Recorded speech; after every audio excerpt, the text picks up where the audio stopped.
So I'm fascinated that you were inspired by a dream documentary that you saw at Stanford about nightmares. Tell me what you saw in that documentary. I mean, what was it about it? Well, you remember Nova? Yes. It was a Nova special, and I sometimes I'll get those for long plane trips. And this one I saw on nightmares, and I was like, this is interesting. I watched it and did all these studies. They would like have a guy play video games for 12 hours, and they would have him go into REM sleep, and then have all these. You could tell that he was hitting nightmares and stuff in his sleep. Then they would wake him up at like 5 in the morning, and go play the game, and he was better. And then they did it with mice, and they did all these things. And basically what they came to the conclusion was is nightmares were preparing you for real world events. And I always tell people, you got to think about primitive man having a nightmare about a lion eating you. And if a lion jumps out at you walking through the forest, you would at least kind of run through that scenario with a nightmare. And you can kind of go, okay, I remember how to, instinctively you would be able to go get eaten somewhere else by the lion. That's a joke, but no one's laughing at that. So what I did was, this is also, this is at a time in my life where I'm kind of combining a lot of things that I've done, because I've always been very entrepreneurial and I've been building businesses for the past 2 decades. I was kind of taking everything I knew with marketing and branding and inspiring young artists to real things that I have a lot of kind of childlike wonder for, and converging them, all together and saying, how do I do something that is a better form of artistry for the second half of my life, I guess. So what is this? Is it a comic book? Is it? No. So many years ago, I came to Comic-Con. I'm born and raised in San Diego, so I came to Comic-Con and I walked in and I was like, this is such a bigger art form than music. Music is incredible. Obviously, it made my life, and I'm so grateful for it. But what I found I really liked about music was it was the effect of it. It wasn't like so much creating it. It was the fact that people kind of come around and they're all getting something out of it at the same time. And when I went to Comic-Con, I was like, wow, you can do this on the level of hundreds of millions of dollars, and it's international, and it's happening on a bigger level, if it's feature films or it's worlds that you're creating or whatever. So, I always joke, the first out of the many times that Blink-182 broke up, but the first time I was like, okay, what am I going to do? And I kind of took all that and I created a company called To the Stars. And yeah, it's the shirt I'm wearing, but no one really knew about this company until this past year.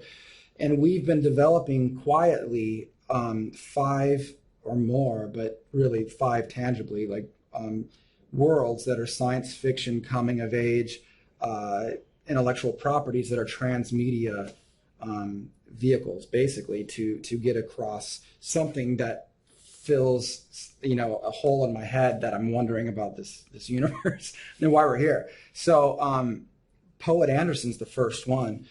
There's a trilogy of novels, there's graphic novels, there's animations. We're going to have a major theatrical announcement here soon. And there's all the merchandise. There's the Dreamwalker album, which was by Angels and Airwaves. So my band is a part of the company, so we're writing the soundtracks for all this stuff. And my goal is just to create really, really cool shit, I guess. So how do the nightmares go into the telling of Poet Anderson? Well, the story of Poet Anderson is pretty simple in the sense of what's known as a poet is a character that leads you through your nightmare, gets you from the beginning to the end, but the nightmare itself is a very futuristic ancient lore. So in my mind, I'm just like the little kid that's like, let's take the guy from the Clockwork Orange, put him in a world that looks like Blade Runner, and make all these fight scenes that look like Star Wars, and have the whole thing wrapped up in this kind of somewhat Tim Burton kind of scary thing packaging. But what I hope people get out of it is something that, it's a dark story, it's a fast-moving story, but they learn a little bit about themselves and about consciousness and how dreams work. And at the same time, I mean, we had this event for when the novel was first coming out, which it just went up for pre-order on tothestars.media, but a couple months ago, we had a big VIP party where these kids can come and get the manuscript signed and all this different stuff. There's so many Poet Anderson tattoos, because one of the things I'm really big on is that each one of these properties I'm working on stand for something pretty cool. And the idea with this was that these young adults consider themselves poets of their own kind of life experience. And that's really, truly what you get out of it at the end of the day. So how did nightmares make your life better? Did you dream about the band breaking up, or the nightmares, and then the next day? I've had a lot of really weird things happen. Sleep. I think a lot of people, might have had the sleep paralysis type stuff. I've had I've had a couple supernatural experiences that have awakened me out of my sleep. I had one when my father passed away about a year and a half, 2 years ago. And I was in a deep, deep sleep, and this thing rushed over me, a feeling of euphoria, and I jumped out of bed, and I got a phone call, and I felt really good, but the phone call was that he just passed. But it was so strong and powerful. At that moment, I was very, very aware that human consciousness is really complex and very, very strong. And not that that is associated specifically with sleep, but I always say that when you're asleep for half of your life, there's a reason. And I don't believe we really know what that reason is. And who's to say it's not any less or more important than when we're awake? I think that when you look at the universe as a whole, the distances are very, very far, and they're traveling those distance in a linear fashion. I don't know when that will become available to us, but I believe consciousness is one of those things that exists in a form to where we can communicate with our minds these vast distances. And I think those are things that we're going to learn.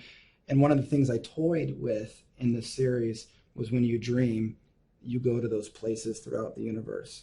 And the last thing I'll say with that is they used to say the universe is infinite. And if it really is infinite, if there really is no end to the universe, that means there's no end to what is happening out there. The weirdest thing you can think of is happening in space. And those are our dreams. I don't feel like I measure up because my nightmares are about discovering, really dirty, disgusting public bathrooms. That's a nightmare. That's a recurring nightmare of mine. But yeah, what are you going to learn from that, though? It's like you're going to learn. Well, no, I haven't learned to avoid them. They're still out there. They're still out there. Yeah, I hear you. All right, thank you so much. I appreciate it.